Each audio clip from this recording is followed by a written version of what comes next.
गोटे कथा पचारि बिलु भाई। हाँ भाई, गोटे कथा कौन 10टा कथा पचारुनु। अच्छा बिलु भाई, आम कुकुर मान को देखिले तुम बिलेई माने कहीं धाई पड़े थाओ।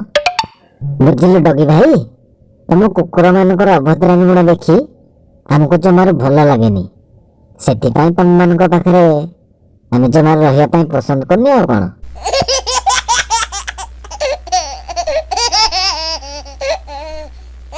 अच्छा डगी भाई, मु गोटे कथा तुमको पचारि। हाँ बिलु भाई, कौन पचारू पचारुनु।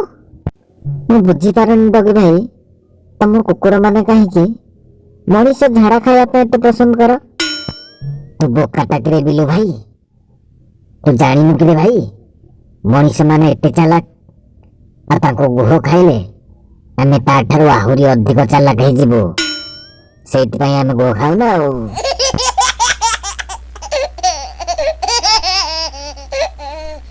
बिलु भाई, तुम बिलेई मान आखिरे कौन लगे जे राति हेले हालोजिन भलिया लाइट जलुछि। बुझिलु डगी भाई, आम आखिरे हालोजिन नुह, हालोजिन रो बोपा लागिछि। सेति पई राति हेले हालोजिन बढिया देखा जाउछि।